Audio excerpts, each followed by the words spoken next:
Assalamualaikum warahmatullahi wabarakatuh. Perkenalkan, nama saya Muhammad Syansur Bakti.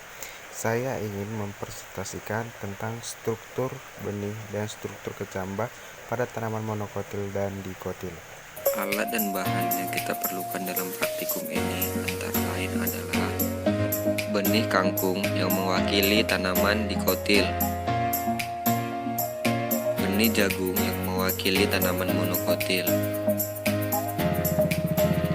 pisau yang nantinya kita gunakan untuk memotong biji, piring kecil yang nantinya kita gunakan sebagai wadah pengeringan biji atau benih,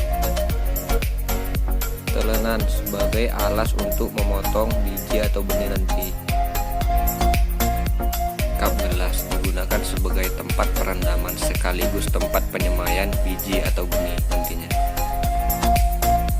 topsoil yang telah dimasukkan ke dalam kap sebanyak 6 buah sebagai media tumbuh dari biji atau benih nanti.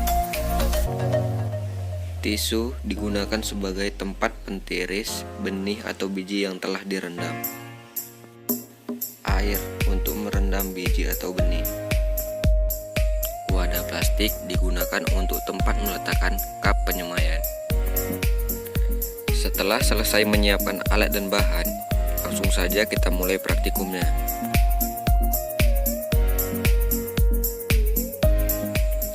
Pertama, siapkan 2 buah kap plastik dan air.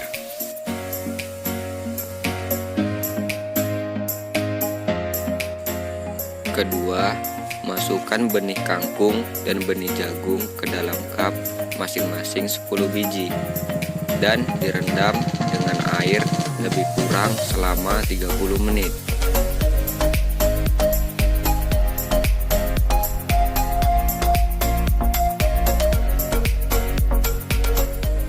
Langkah selanjutnya setelah direndam 30 menit yaitu buang air rendaman dan tiriskan dengan menggunakan tisu. Diamkan selama 5 menit.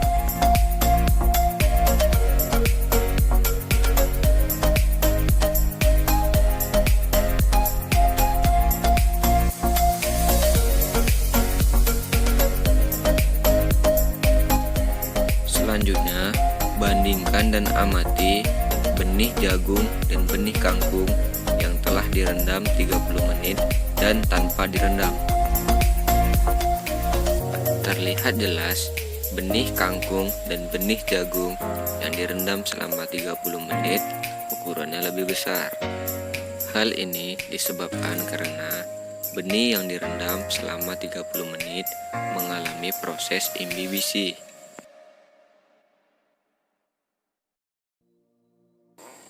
Selanjutnya, sisakan 3 biji benih kangkung dan 3 biji benih jagung yang akan kita potong untuk mengetahui struktur benihnya.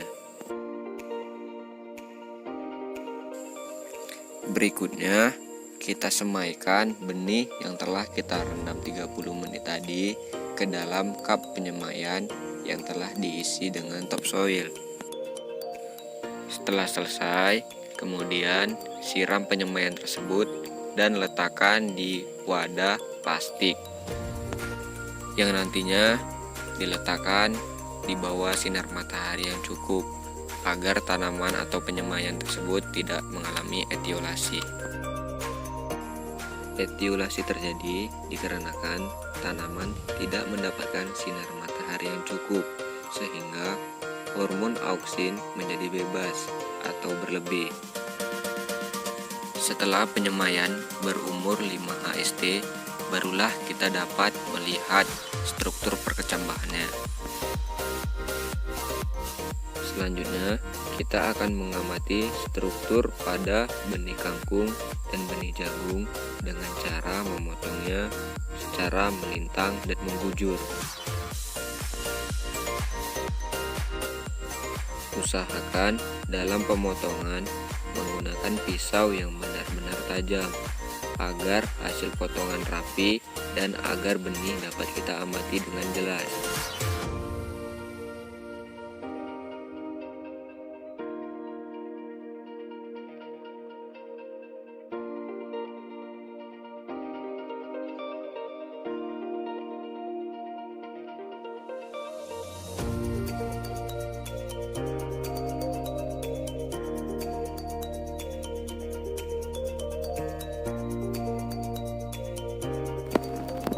Setelah penyemaian berumur 5 HST, barulah kita dapat mengamatinya dengan jelas. Di sini saya mencabut tanaman kangkung dan tanaman jagung yang telah saya semai. Untuk saya perhatikan sistem perakarannya dan sekaligus perbedaannya antara kedua tanaman tersebut. Demikianlah persentase dari saya, lebih dan kurangnya saya mohon maaf.